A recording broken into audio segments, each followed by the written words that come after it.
இயேசு அழைக்கிறார், இயேசு அழைக்கிறார். அவளை உன்னை தம் கரங்கள் நீட்டி இயேசு அழைக்கிறார், இயேசு அழைக்கிறார், இயேசு அழைக்கிறார், இயேசு அழைக்கிறார். அவளை உன்னை தம் கரங்கள் நீட்டி இயேசு அழைக்கிறார். துன்ப நேரத்திலும் ஆறுதலுன கழிப்பார், துன்ப நேரத்திலும் ஆறுதலுன கழிப்பார். இன்பம் பெற்றியுமா இயேசுவை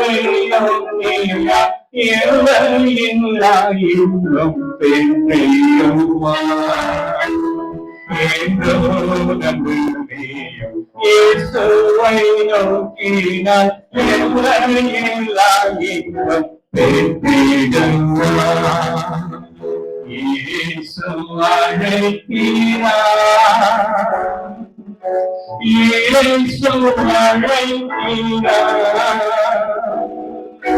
அவளை உன்னை தம் கரங்கள் நீட்டி இயேசு அழைக்கிறார். கண்ணீரெல்லாம் தோன்றிப்பார்,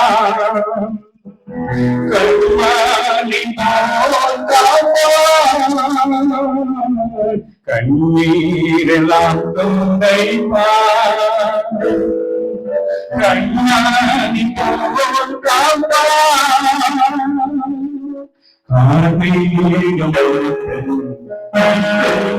போல் கார்மேகம்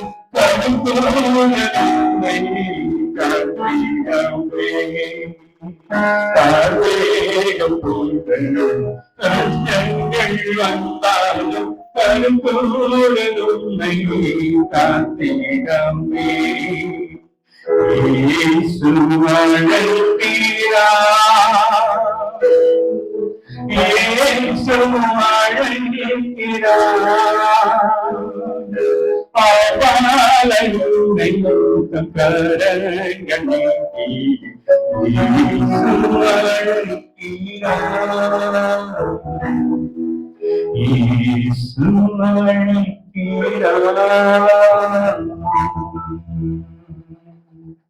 நன்றி ஆண்டவரே, நன்றியோடு நாங்கள் உம்மை துதிக்கிறோம், உம்மை மகிமைப்படுத்துகிறோம். உமக்கு துதிகளையும் கனத்தையும் ஸ்தோத்திரங்களையும் ஏறெடுக்கிறோம் சுவாமி. ஆண்டவரே, இந்த மன மகிழ்ச்சியான ஆராதனை வேளையில உம்மை சந்திக்க நாங்க வந்திருக்கிறோம், உம்மை மகிமைப்படுத்த நாங்க வந்திருக்கிறோம், கர்த்தருக்கு நன்றி சொல்ல நாங்க வந்திருக்கிறோம். ஆண்டவரே, எங்கள் மத்தியில பிரசன்னராயிருக்கிற எங்கள் தெய்வமே, எங்கள் ஒவ்வொருவரையும் நீர் ஆசீர்வதிக்க வேண்டுமா நாங்கள் நன்றாகிறோம். ஒவ்வொருவருடைய வாஞ்சைகளை, எண்ணங்களை ஆண்டவரே நீர் அறிந்த கர்த்தராக இருக்கிறீரப்பா. உள்ளத்தை ஆராய்ந்து அறிகிற தேவன் எங்கள் தேவன் என்று சொல்லி நாங்கள் அறிந்திருக்கிறோம். ஆகவே எங்களை நன்கு அறிந்த கர்த்தர் நீர். ஆகவே உமக்கு நன்றியும் ஸ்தோத்திரத்தையும் துதியும் கனத்தையும் மகிமையும் ஏறெடுக்கிறோம். மாத்திரமல்ல, எங்கள் தேவைகள், எங்கள் சூழ்நிலைகள், எங்கள் கண்ணீர், எங்கள் கவலை, எங்கள் வேதனைகள், எங்கள் ஏக்கங்கள், எங்களுடைய ஆண்டவரே விருப்பங்கள் அனைத்தையும் உம்முடைய பாதத்துல ஒப்பு கொடுக்கிறோம். ஆசீர்வதி, ஆசீர்வதி. அடியனை மறைத்து நீங்க வெளிப்படுங்க. ஒரு மனதின் ஆவியை கொடுங்க. உடைய மக்களை ஒவ்வொருவரையும் தனித்தனியாக பெயர் பெயராக ஆசீர்வதி. இயேசு கிறிஸ்துவின் மூலம் ஜெபம் எடுக்கிறோம் எங்கள் ஜீவன் உள்ள நல்ல பிதாவே. கிறிஸ்துவுக்குள் அன்பான தேவ ஜனமே, உங்கள் யாவரையும் ஆண்டவராக இயேசு கிறிஸ்துவின் இனிதான வல்லமையான பெரிதான நாமத்தினால நாங்கள் வாழ்த்துகிறோம். கர்த்தர் உங்கள் ஒவ்வொருவரையும் ஆசீர்வதித்து காப்பாராக. நமது மெய்ப்பனின் குரல் ஊழியங்களின் சார்பாக எங்களுடைய வாழ்த்துதல்களையும் வணக்கங்களையும் ஸ்தோத்திரங்களையும் நாங்கள் ஏறெடுக்கிறோம். இந்த நாளிலே உங்களை முகமுகமாக சந்திக்கிற ஒரு நல்ல வாய்ப்பை கர்த்தர் எங்களுக்கு கொடுத்தபடியினாலே கரங்களை தட்டி ஆண்டவரை நாம் மகிமைப்படுத்தோம். அதே போல இந்த வாய்ப்பை எனக்கு கொடுத்த உங்களுடைய டைரக்டர் அவர்களுக்கும் சகோதரி அவர்களுக்கும், விசேஷமா சகோதரி அவர்களுக்கு ஸ்பெஷல் தேங்க்ஸ் சொல்லணும். அவங்க சிறப்பாக எங்களை வரவேற்று இந்த வாய்ப்பை கொடுத்தாங்க. மாத்திரமல்ல, உடல் ஊழியம் செய்து கொண்டிருக்கிற அனைவரையும், குறிப்பாக சாமுவேல், பாஸ்டர் சாமுவேல் மற்றும் சகோதரர் பேர் தெரியல எனக்கு, இருந்தாலும் அவர்களை, இங்க வர்ஷிப் நடத்தின சிஸ்டர், பாடல்கள் பாடின, மியூசிக் வாசித்த, மாத்திரமல்ல இங்க வந்திருக்கிற பெரியவர்கள், தாய்மார்கள், வாலிப பிள்ளைகள், சிறு பிள்ளைகள், மாத்திரமல்ல இந்த சபை ஸ்தாபிக்கப்படுவதற்கு காரணமாக இருந்த அத்துணை நல்ல உள்ளங்களையும் கர்த்தருடைய பெயராலே வாழ்த்துகிறோம், நன்றி சொல்கிறோம். கர்த்தர் உங்களை ஆசீர்வதிப்பார். ஹல்லேலூயா, ஹல்லேலூயா, ஹல்லேலூயா. சரி, எனக்கு மிக சொற்பமான நேரம் கொடுக்கப்பட்டிருக்கிறது. ஆனால் அந்த சொற்பமான நேரத்துல உங்களுக்கு ஒரு முக்கியமான தகவலை சொல்லி நாங்கள் கடந்து போக விரும்புகிறோம். வாசியுங்கள் ஏசாயா தீர்க்கதரிசன புஸ்தகம் 6வது அதிகாரம் 8வது வசனம்.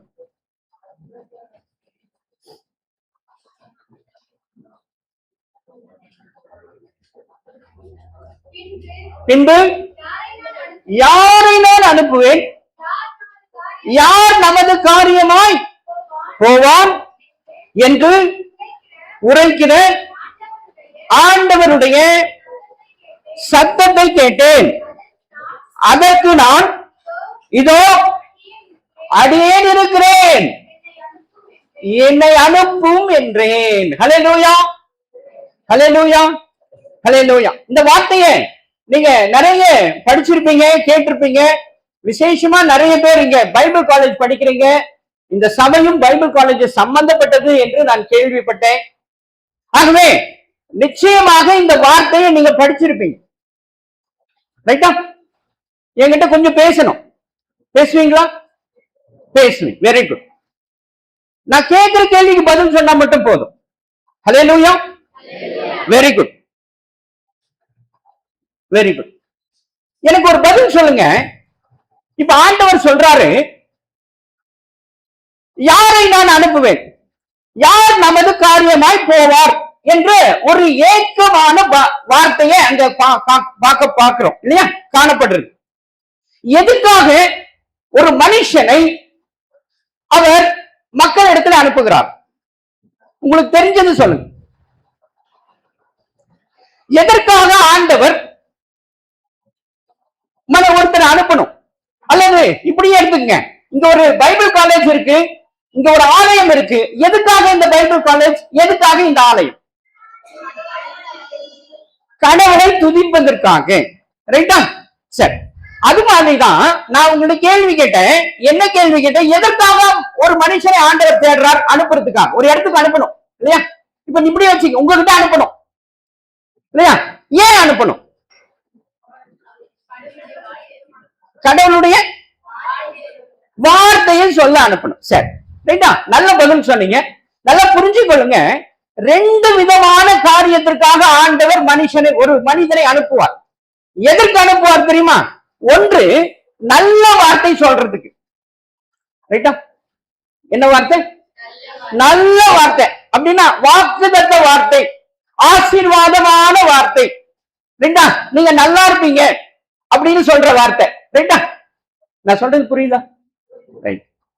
சரி, அப்ப முதல் பகுதி என்ன? நல்வார்த்தையை அனுப்புறார் ஆண்டவர். அனுப்புவதற்காக ஆண்டவர் மனுஷனை தேடுறார். இன்னொரு ஒரு காரியத்திற்காக ஆண்டவர் அனுப்புவார். எதற்காக அனுப்புவார்னா, எச்சரிக்கிறதுக்காக அனுப்புவார். நான் சொல்றது புரியுதா? எச்சரிக்கிறேன்னா என்ன தெரியுமா? எச்சரிக்கிறதுனா என்ன? என்னமா? வார்னிங், வார்னிங்க, ரைட், வார்னிங் கொடுக்கிறது, எச்சரிக்கிறது, இப்படி பண்ணாத, ஜாக்கிரதை, உஷாரா இரு அப்படின்னு சொல்றது. ரைட்டா? ஒன்னும் சொல்ல மாட்டேன்றீங்க. இந்த மாதிரி வரணும் பதில். எப்படி? இப்படி வரணும்.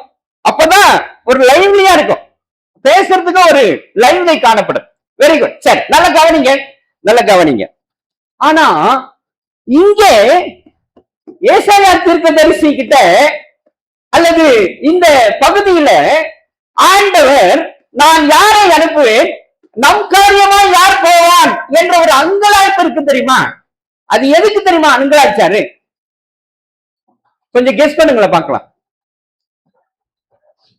எதற்காக அங்கலாய்த்தார்? எதற்காக அங்கலாய்த்தார் என்றால், நல்லா கவனித்துக் கொள்ளுங்கள், துர்ச்செய்தி அனுப்புவதற்காக அங்கலாய்த்தார். அல்லேலூயா. துர்ச்செய்தினா என்ன தெரியுமா? கெட்ட செய்தி. வாசிங்க, 9வது வசனத்தை வாசிங்க. அப்பொழுது அவர் நீ போ இந்த ஜனங்களை நோக்கி, நீங்கள் காதார கேட்டும் உணராமலும் கண்ணார கண்டும் அறியாமலும் இருங்கள் என்று சொல்லி,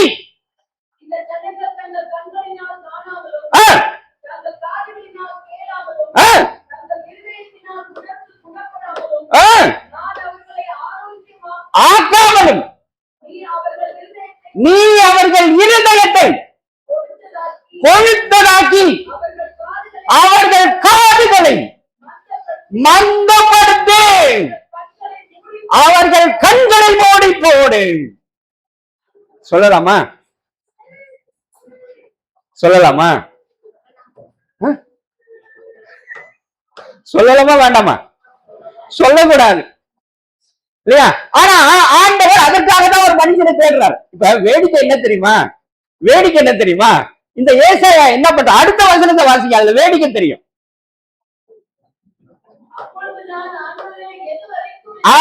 இப்ப ஒரு மனுஷனை கொண்டு போய் சொல்லுப்பா, இப்படி சொல்லுன்னு சொல்லி அனுப்புறாரு. அவன் என்ன பண்ணும்? உடனே போய் சொல்லி, நான் போய் சொல்றேன் ஆண்டவன் போயிடணும். ஆனா அவன் திரும்பி என்ன பண்றான்? ஆண்டவர்கிட்ட வந்து, ஆண்டவரே நீங்க அவங்க காதை மந்தப்படுத்துன்றீங்க, கண்ணை மூடி போட்டுருன்றீங்க, அவங்க இருதயத்தை கொழுத்தலாக்கிறீங்கன்னு சொல்றீங்க. எவ்வளவு காலத்துக்கு ஆண்டவரே? ரைட்டா? ரைட்டா? கவனிக்கிறீங்களா? கவனிக்கிறேன். எவ்வளவு காலத்துக்கு, எவ்வளவு நாளைக்கு என்று கேட்கிறார். அப்ப சொல்றாரு பாருங்க, அடுத்த வசனத்தை வாசிங்க. அதற்கு அவர் பட்டணங்கள் குடியில்லாமல், வீடுகள் மனுஷ சஞ்சாரம் இல்லாமல் பாழாகி, பூமி அவாந்திர வெளியாகி, கர்த்தர் மனிதனை தூரமாக்கி விலக்குவதினால் தேசத்தின் நடுமையும் வெறுமையாக்கப்படும் வரைக்கும். அல்லேலூயா. இதெல்லாம் கேட்டிருக்கீங்களா நீங்க? இப்படிப்பட்ட வார்த்தையெல்லாம் உங்களுக்கு தெரியுமா? இப்படிப்பட்ட வார்த்தைகள் எல்லாம் இருக்கிறது தெரியுமா உங்களுக்கு? ஏன் இப்படிப்பட்ட பயங்கரமான வார்த்தையை ஆண்டவர் அனுப்புகிறார்? எதற்காக அனுப்புகிறார்? இப்ப ஒண்ணு கவனிங்க, 2-3 நாளைக்கு முன்னாடி வெனின்சுலா என்ற ஒரு தேசம் இருந்தது. கேள்விப்பட்டீங்களா? என்ன நடந்தது? எர்த்குவேக். எத்தனை எர்த்குவேக்? எத்தனை எர்த்குவேக் தெரியாது இல்லையா? நம்ம இதெல்லாம் கண்டுக்கவே மாட்டோம். நம்ம வேலை என்ன? ஒரு மணி நேரம் வந்து ஆண்டவருக்கு துதிச்சு பாட்டு நாம பாட்டுக்கு போயிட வேண்டியது. அதுக்காக தான் நம்ம வரோம். எத்தனை எர்த்குவேக் தெரியுமா? 2 எர்த்குவேக். என்ன லிட்டர் ஸ்கேல்ல வந்தது தெரியுமா? முதல்ல வந்தது 7.2 ஹையஸ்ட். 39 வினாடி இடைவெளி. எத்தனை வினாடி? அப்படின்னா 1 நிமிஷமா?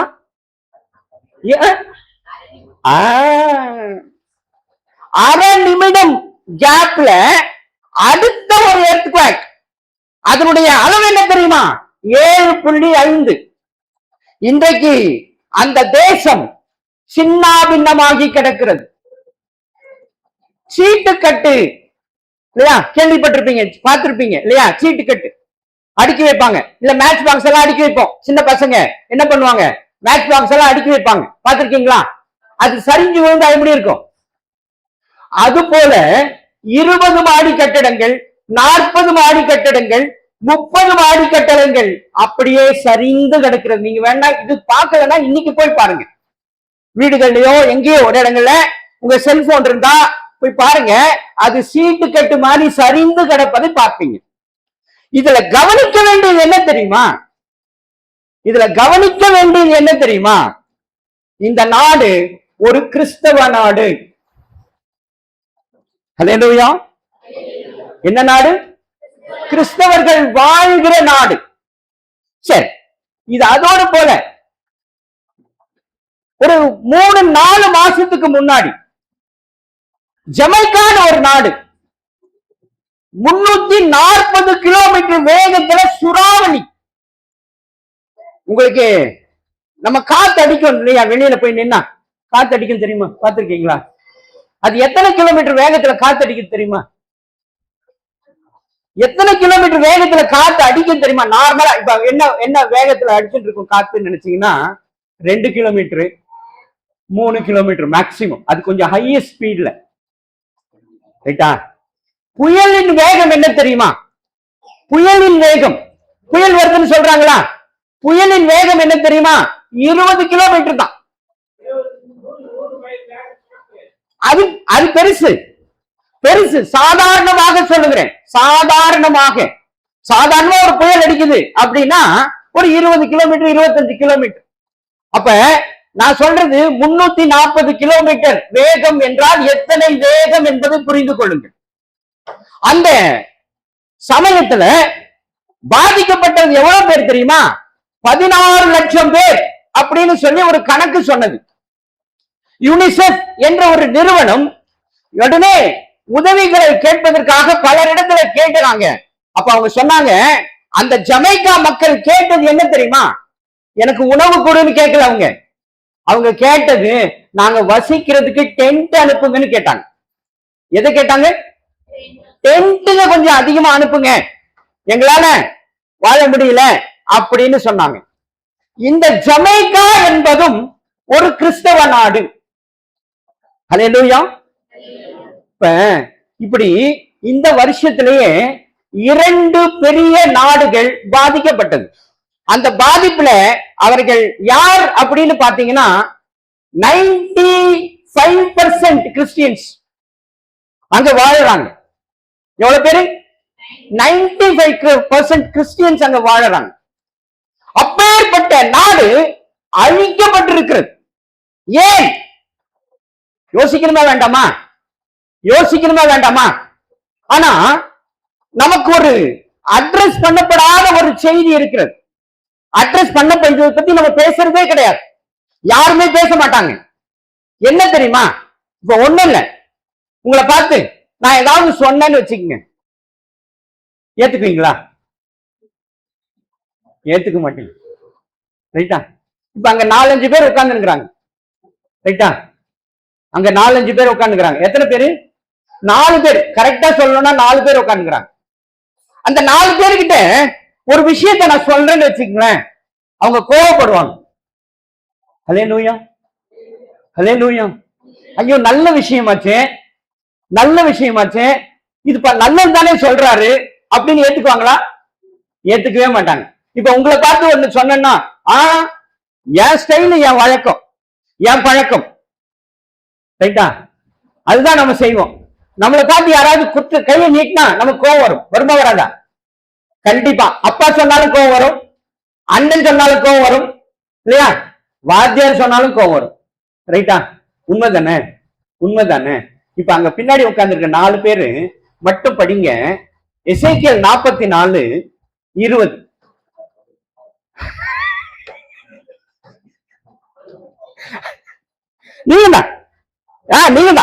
நீங்க தான் தானியலை பத்தி விசேஷமா பாடம் எடுத்தாருல்ல, அந்த சகோதரத்தா படிக்கணும் இப்ப அந்த வசனத்தை.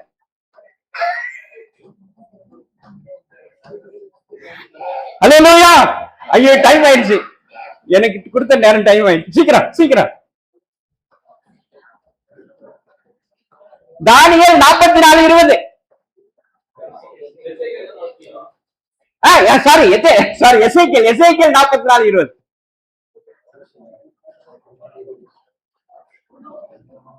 சீக்கிரமா சத்தமா.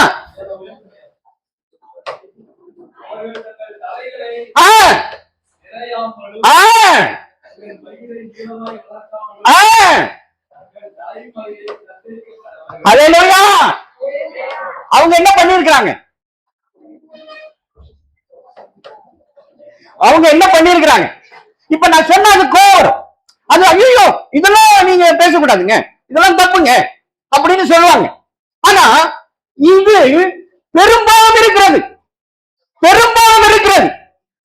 இன்னைக்கு ஒரு விசேஷத்தை பார்க்கலாம். ஒரு விசேஷம் என்ன சொல்றாங்கன்னா, சட்டம். நமக்கு சட்டம் தெரியுமா? இந்தியா சட்டம் இல்லையா ஏற்றப்பட்டிருக்கு. அந்த சட்டம் எப்படி ஏற்றப்பட்டிருக்கு தெரியுமா? 1000 குற்றவாளிகள் தப்பிக்கலாம். நான் சொல்றது புரியுதா? எத்தனை பேரு? 1000 பேர் வேணா தப்பிச்சிடலாங்க, ஒண்ணும் பிரச்சனை இல்லை. ஆனால் ஒரு நிரபராதி கூட தண்டிக்கப்படக்கூடாது. இதான் அடிப்படை. இந்த அடிப்படையின் மீதுதான் சட்டம் இருக்கிறது.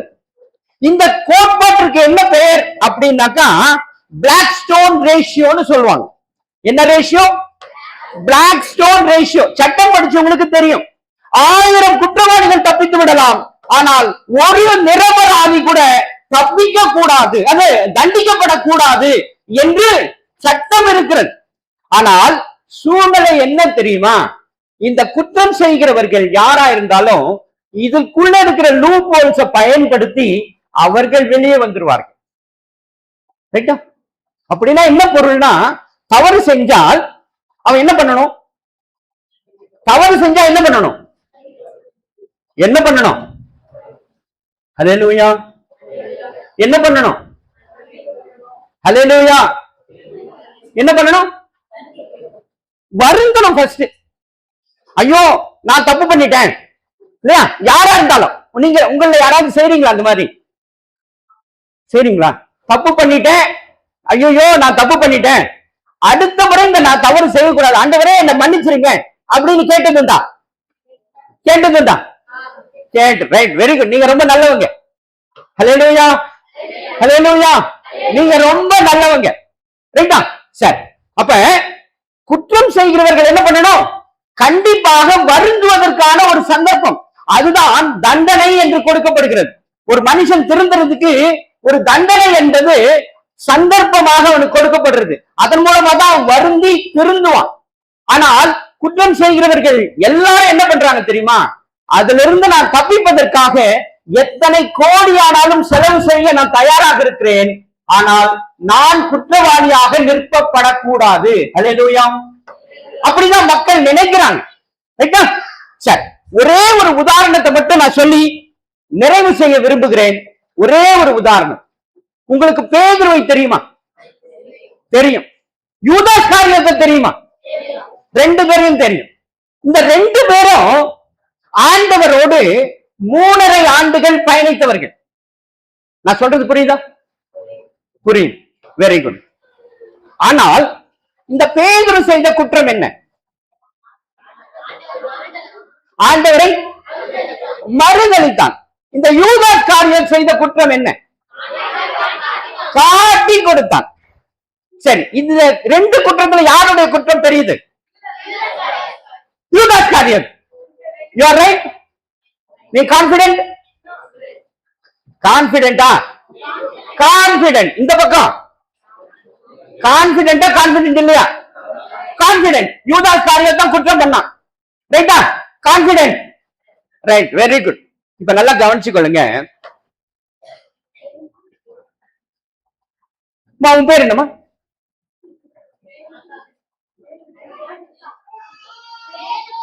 ரேணுகா. சரி, இந்த பாப்பா ரேணுகா இருக்கு இல்லையா? பாப்பா ரேணுகா உங்களுக்கு தெரியுமா? பார்த்திருக்கீங்களா? பார்த்திருக்கீங்க.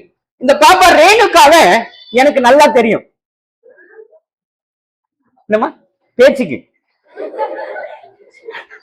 பாப்பா ரேணுகாவே எனக்கு நல்லா தெரியும். நாங்க 2 பேரும் என்ன பழக்கமானவர்கள், குடும்ப உறவு. ரைட்டா? ஒத்துக்கிறியாமா? ஒத்துக்க மாட்டியா? Right, very good. நல்ல கவனிங்க, நல்ல கவனி. இந்த பேதுரு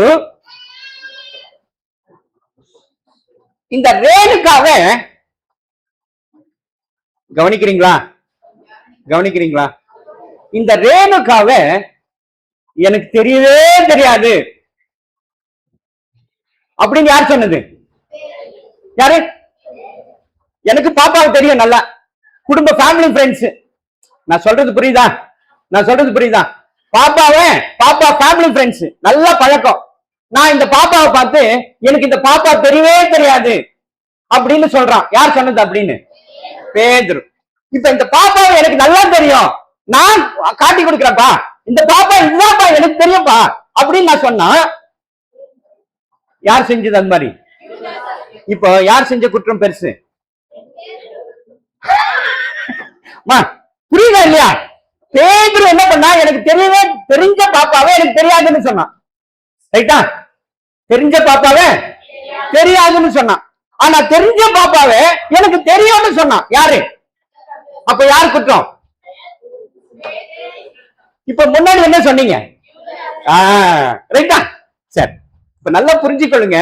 நீங்க எந்த அடிப்படையில் அப்படி சொன்னீங்க தெரியுமா? நீங்க எந்த அடிப்படையில் அப்படி சொன்னீங்க தெரியுமா? பேதுரு ஆண்டவர் இடத்துல திரும்பி வந்துட்டான். ரைட்டா? ஆனால் இந்த யூதாஸ் என்ன வரல. என்ன பண்ணா? நான்கு கொண்டு செத்து போனான். ரைட்டா? அப்படிதானே? ஆகவேதான் நீங்க என்ன பண்ணி நினைக்கிறீங்க? அவன் பெரிய குற்றவாளின்னு நினைக்கிறீங்க. ஆனால் நடந்தது என்ன தெரியுமா? பேதுரு வருந்தினான். ஐயோ நான் பாவம் செய்தேன், ஐயோ நான் பாவம் செய்தேன் என்று பேதுரு வருந்தினான். ஆகவே அவன் வாழ்ந்தான். நான் சொல்றது புரியுதா? பத்தியா? பத்தியா? டைவர்ட் ஆயிடுச்சு, டைவர்ட் ஆயிடுச்சு. பேதுரு வருந்தினதுனால அவன் தன்னுடைய பணியை தொடர முடிந்தது. அவன் கடைசி வரை ஆண்டவருக்காக சுவிசேஷத்தை அறிவித்து இரத்த சாட்சியாக மரித்தான். அதுதான் நோக்கம். ஆனால் அதே நோக்கத்திற்காக அழைக்கப்பட்ட யூதாஸ் காரியத்து உணர்வடையவில்லை, அவன் திருந்தவில்லை. ஆகவே அவன் என்ன நினைச்சான்? ஐயோ நான் தப்பு பண்ணிட்டேன், ஆண்டவர்கிட்ட போக மனசு வரல, அவனுக்கு என்ன வரல, ஆண்டவரே நான் மன்னிச்சிருப்பா அப்படின்னு கேட்க மண்ண வரல. ஆனால் அவன் என்ன பண்ணிட்டான்? நான்கு கொண்டு செத்து போனான். ஹல்லேலூயா, ஹல்லேலூயா. நல்லா புரிந்து கொள்ளுங்கள். இது அட்ரஸ் பண்ண வேண்டிய சம்பவம், ஞாபகத்தில் வைத்துக் கொள்ள வேண்டும். ஒருத்தர் ஒன்று சொன்னா நாம என்ன பண்ணக்கூடாது, இன்னொரு வார்த்தை இருக்கிறது, நல்லா புரிஞ்சு கொள்ளுங்க. அதாவது என்னன்னா, எப்பொருள் எப்பொருள் அப்பொருள் மெய்ப்பொருள் அப்படிதான் பார்க்கணும். ரைட்டா? அப்படி பார்த்து நாம என்ன பண்ணணும்? திருந்தி வாழ்வது நல்லது, அவர்கள்தான் வாழ்வார்கள் என்பதை புரிந்து கொள்ளுங்கள். கர்த்தர் தாமே இந்த வார்த்தைகளை ஆசீர்வதித்து காப்பாராக. ஆமென்.